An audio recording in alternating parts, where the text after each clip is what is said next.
Hey all, we're going to take the concept of the public, but complicate it and make it useful in a fun way. We're going to look at Michael Warner's Public and Counterpublics essay, which is an analysis of various aspects of publics.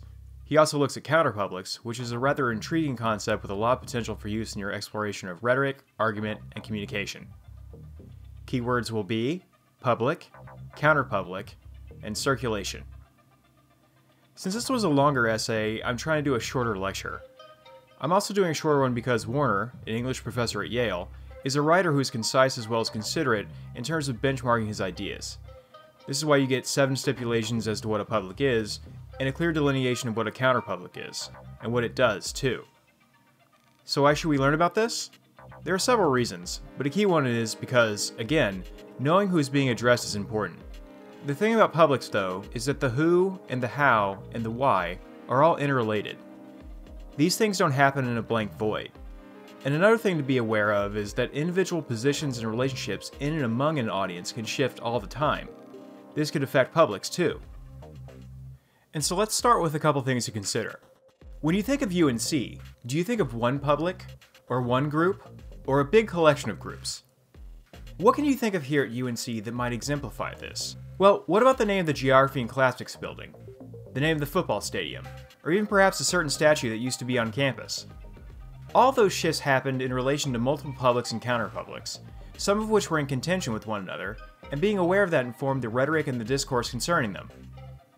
Obviously there are differences between the public here at the school, and remember to look at the word universe when you look at a university, and other publics.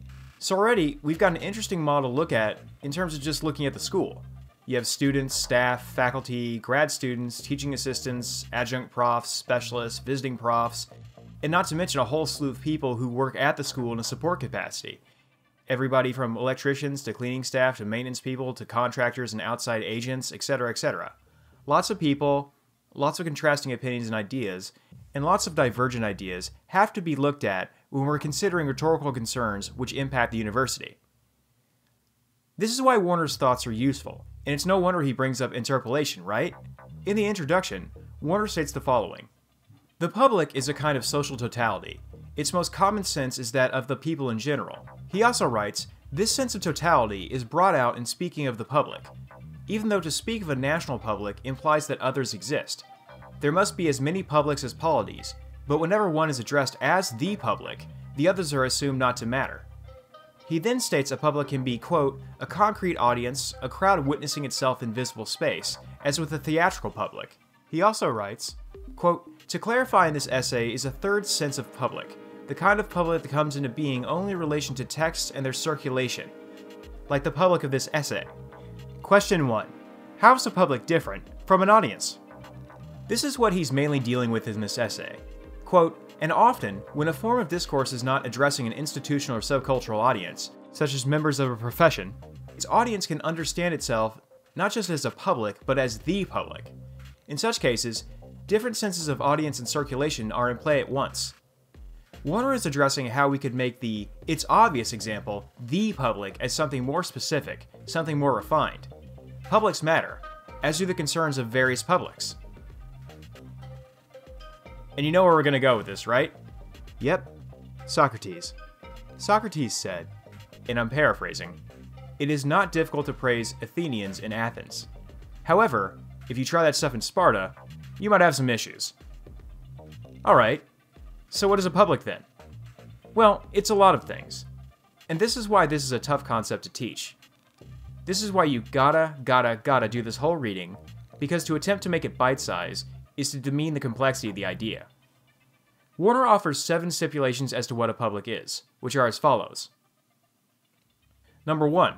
A public is self-organized. It's a space of discourse organized by discourse, and it exists by virtue of being addressed. However, there is a chicken and egg issue happening with the public, which is circular. We'll get to circulation in a bit. Number 2. A public is a relation among strangers. Number 3. The address of public speech is both personal and impersonal. Number 4. A public is constituted through mere attention. Number 5. A public is a social space created by the reflexive circulation of discourse. Remember that texts themselves do not create publics, but the combining of text through time does. Warner writes on page 62 that, quote, only when a previously existing discourse can be supposed, and a responding discourse can be postulated, can a text address a public. Number 6. Publics act historically, according to the temporality of their circulation. A text, to have a public, must continue to circulate through time. And yes, just one more to go and we'll get to circulation. But before that, number 7. A public is poetic world-making. Warner writes on page 82, quote, "Public discourse says not only, let a public exist, but let it have this character, speak this way, see the world in this way. It then goes out in search of confirmation that such a public exists, with greater or lesser success. Success being further attempts to cite, circulate, and realize the world of understanding it articulates. Run it up the flagpole and see who salutes. Put on a show and see who shows up." And just before that, he says, quote, "Its circulatory fate is the realization of that world." He notes, "All discourse or performance addressed to a public must characterize the world in which it attempts to circulate, projecting for that world a concrete and livable shape, and attempting to realize the world through address." Question 2. What would be an example of circulation as Warner describes it? Warner also conjures up social imaginaries, as when he writes, "I also suspect that the development of the social imaginary of publics, as a relation among strangers that is projected from private readings of circulating texts, has exerted over the past 3 centuries a powerful gravity on the conception of the human, elevating what is understood to be the faculties of the private reader as the essential, rational, critical faculties of man.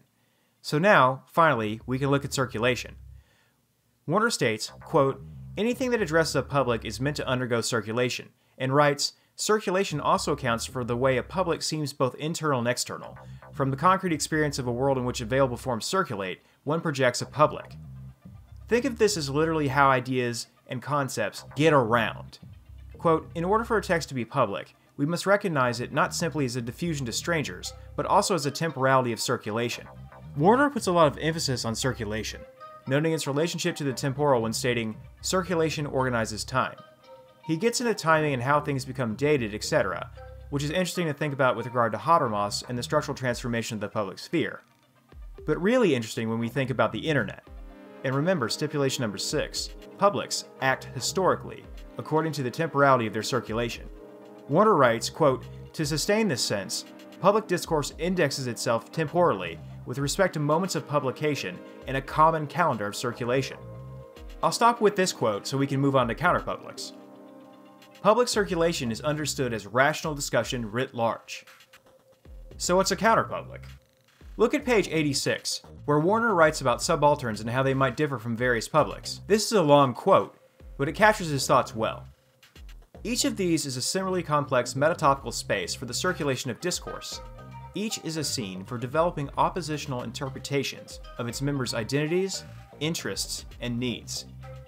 They are structured by different dispositions or protocols from those that obtain elsewhere in the culture, making different assumptions about what can be said or what goes without saying. In the sense of the term that I am advocating here, such publics are indeed counterpublics, and in a stronger sense than simply compromising subalterns with a reform program.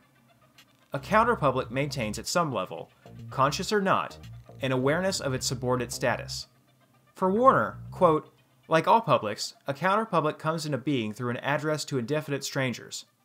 But it's more than the expression of subaltern, or marginalized cultures. Counterpublics are publics which make no attempt to present themselves as the public. Their members are not merely a subset of the public, but constituted through a conflicted relation to the dominant public." A counterpublic maintains some awareness of its subordinate status. They come into being through an address to indefinite strangers. Yet counterpublic discourses address strangers as not just being anybody. They're socially marked by taking part in this type of discourse. Think again about the "hey you" of interpolation as a process. Did you hear that voice and feel as if you were a subject who was recognized when you heard it? Question 3. How might you consider yourself a member of a counterpublic? Explain. Sometimes participants are not subalterns for any reason besides their participation in counterpublic discourse.